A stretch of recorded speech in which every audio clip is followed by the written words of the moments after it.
kembali lagi di Siraman Kolbu, Sejukkan Hati. Untuk semakin menyejukkan hati kita panggilkan yang akan berikan tausiah untuk kita semua. Ini dia Ustadz Abe Gifran, silakan. Assalamu alayka ya Rasulullah. Assalamu alayka ya Habibi, ya Nabi Allah, ya Rasulullah. Ya Allah, Ustadz puasa lancar ya? Alhamdulillah. Ustadz, dosa gibah di bulan Ramadan. Siap. Silakan. Ustaz izin. Silakan Ustaz. Wis, Masya Allah. Assalamualaikum warahmatullahi wabarakatuh. Waalaikumsalam warahmatullahi wabarakatuh. Alhamdulillah wassalatu wassalamu ala Rasulillah Sayyidina wa Maulana Muhammad ibn Abdillah, la haula wa la quwata illa billah, amma ba'du. Syukur kepada Allah di mana Allah hari ini masih memberikan nikmat kepada kita sehingga kita dapat berbuka, kita dapat sahur, kita dapat berpuasa bersama keluarga kita dalam rangka tidak ada lain meningkatkan kualitas keimanan kita kepada Allah Subhanahu wa taala. Hari ini tema yang akan kita bahas adalah dosa gibah di bulan Ramadan. Gibah itu bukan hanya di bulan Ramadan. Bulan-bulan yang lain saja dosa. Betul Pak Ustadz? Betul. Apa yang tadi telah disampaikan oleh guru kita Ustadz Danu, betul. Seseorang itu harusnya menyadari bahwa kalau pengen amalnya diterima oleh Allah Subhanahu wa taala, salah satu yang harus dijaga adalah hifdzul lisan, menjaga lisannya. Oleh karenanya Ramadan harusnya jadi momen untuk kita bisa meningkatkan keimanan kepada Allah Subhanahu wa taala. Bahkan banyak orang di bulan Ramadan ini sebagaimana kata Rasulullah, kamin sa'imin laisa lahu min siyamihi ila jual atos. Banyak di antara umat Rasulullah, banyak di antara hamba Allah yang ketika mereka berpuasa ternyata tidak mendapatkan apa-apa, tidak mendapatkan kebaikan, tidak mendapatkan pahala, tidak menjadikan satu kebaikan. Kenapa? Sebab mereka cuma hanya mendapatkan lapar, mereka hanya mendapatkan haus. Karena kenapa? Puasanya bukan karena Allah. Salah satu di antaranya adalah apa? Mereka sudah menahan daripada makan, menahan daripada minum, tapi mereka tidak mampu menjaga lisannya sehingga ia selalu membicarakan orang lain. Ada yang begitu ada? Ada. Mana orangnya? Mana ya? Mana ya orangnya ya? Nah jadi kalau ada orang yang ternyata dia puasa tapi bawel, ada yang begitu Mas? Ada. Mana orangnya? Mana orangnya mana? Dia berpuasa tapi lemes. Dia berpuasa tapi gampang ngomongin orang. Apa yang dia lihat dia omongin. Apa yang dia tuju dia jelekin. Wah, ketika ini terjadi maka konon orang ini nanti hanya mendapatkan haus dan lapar. Na'udzubillah. Rasul pernah melakukan perang besar yang begitu capek dengan tenaga luar biasa, bahkan korban banyak. Tapi Rasul katakan ini adalah jihad kecil. Semua sahabat aneh. Kenapa Rasul bilang begitu? Karena ketika masuk bulan Ramadan, ini adalah wajitu jihadil akbar. Jihad akbar, jihad yang paling besar adalah ketika kita bisa menjaga hawa nafsu kita. Mudah-mudahan Ramadan tahun ini bisa menjadi perbaikan buat kita. Amin. Menjaga hawa nafsu kita. Amin. Sehingga ibadah yang kita lakukan betul-betul mendatangkan keberkahan dari Allah Subhanahu wa taala. Terima kasih. Amin. Assalamualaikum warahmatullahi wabarakatuh. Waalaikumsalam warahmatullahi wabarakatuh. Enggak lompat lagi Ustaz? Oh enggak ya? Susah kalau dari situ ya? Susah lebih. Iya. Mudah-mudahan pemirsa Siraman Kolbu yang menyaksikan acara ini pagi ini diingatkan kembali lewat tayangan ini untuk tidak bergibah lagi. Khususnya di bulan suci Ramadan dan di bulan-bulan yang akan datang. Mudah-mudahan bermanfaat. Insyaallah ya, wallahu alam. Sekarang tengah-tengah kita sudah kehadiran bintang tamu yang tadi saya sebutkan. Langsung aja kita panggilkan Syahnas Haq. Silakan. Assalamualaikum. Waalaikumsalam. Assalamualaikum Pak Waalaikumsalam Ustadz. warahmatullahi wabarakatuh.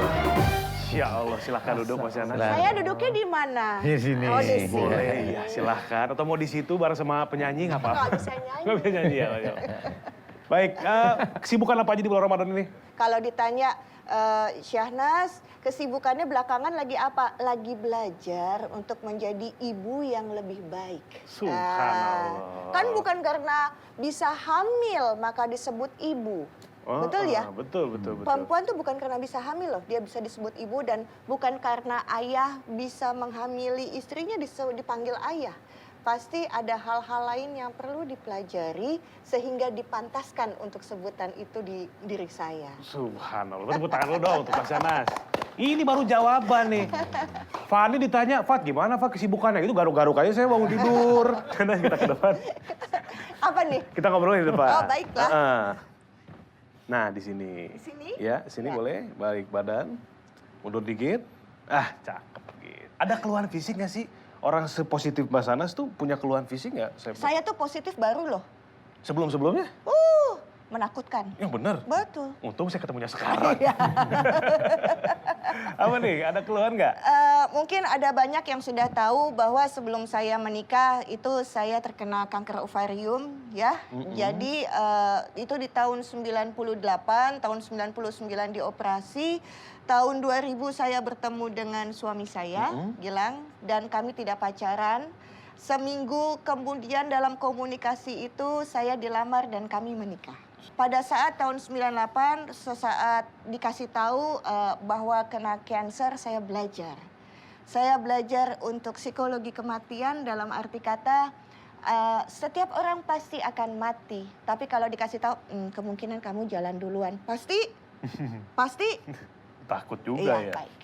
Yang saya mau sharing di sini adalah tentang ternyata sesudah saya menikah, saya tidak melalui proses yang lama untuk bisa punya anak. Alhamdulillah. Allah mengizinkan Walaupun bahwa dengan satu itu ya, dengan ovarium satu ya. ovarium. Kemudian waktu saya tanya, saya memberikan ASI eksklusif kepada putri pertama saya. Terus saya tanya, dokter apa yang mesti saya lakukan? Apakah saya mesti IUD? Karena nggak boleh hormonal untuk menunda jarak dari kehamilan. Terus katanya, tenang, Allah akan baik, mungkin cuma sekali dengan mempermudah mendapatkan putri pertama. Ternyata sesudah masa nifas, kami tidak tahu ada putri kedua datang dalam rahim. Hadiah dari Allah, gitu ya. Jadi dalam kondisi proses kehamilan itu pun jahitan juga agak dedal-dedal ya. Karena Gitu, langsung karena ya. kan gitu ya. seksio. Kan lahirnya kan kalau cancer itu nggak bisa normal, mesti seksio, mesti lahir Sesar gitu ya. sesar dioperasi. Jadi jahitannya betul belum rapat bener. Ini lahir anak pertama, setelah masa nifas, tiba-tiba Allah kasih lagi Yang kedua. yang kedua. Iya. Dalam proses kan itu masih belum kering gitu ya, Iya, istilahnya ya Mbak iya, Shahnaz ya. terus jadi dokternya bilang, Allah bisa begitu. Iya ya, ternyata ilmu kedokteran itu belum sampai melampaui sesuatu yang kalau Allah udah mau kasih ya kasih aja. Ada masalah tentang pengasuhan. Pengasuhan anak. Karena si putri kedua yang istimewa ini menjadi suatu hal tantangan untuk saya sebagai seorang ibu. Masih ingat tadi saya bilang, lagi ngapain, lagi sibuk apa Shahnaz? Lagi sibuk belajar menjadi ibu yang baik gitu. Dan pelajaran itu dosennya adalah anak saya yang nomor Yang nomor 2 ini. Iya, betul. Kenapa? Emang ada apa sama anak? Namanya siapa sih yang nomor 2? Namanya Charlotte. Charlotte. Fatima. Kenapa jadi itu sebagai mengistilahkan sebagai dosen dan Mbak Shahnaz belajar dalam momen ini sama anak nomor 2 itu kenapa memang? Putri kedua saya ini di luar pembelajaran yang saya belajar itu. Karena Istimewa banget kayaknya ya. berbeda sekali. Berarti tidak ada bukunya itu. Nggak Nggak ada ada bukunya. bukunya. Nggak Jadi ada sinopsis. karakter yang ada di dia menyebabkan kadang-kadang membuat saya itu Stres? menangis. Oh menangis. Menangis dan terkadang akhirnya membuat saya tidak pantas untuk disebut ibu. Oh. Kan saya bilang, bukan berarti bisa hamil dan melahirkan orang Iya. disebut ibu. Tetapi dalam pada saat saya pantas untuk menjadi ibunya dia, di situ sebutan itu boleh dipasang di pundak Kenapa saya. ngerasa nggak pantas tuh? Kenapa emang anaknya gimana sih? Masa kecilnya aman, mulai titiknya adalah pada saat balita. Balita. Sampai Sekarang? Usia berapa sekarang? 17. Oh 17 tahun udah dewasa. 17.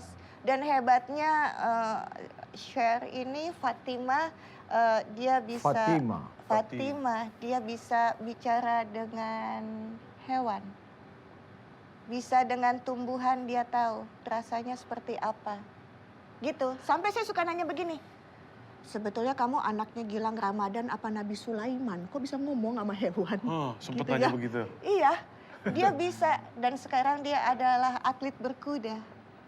Dia bisa tahu kudanya itu bahagia atau tidak, siap bertanding atau tidak. Dia bisa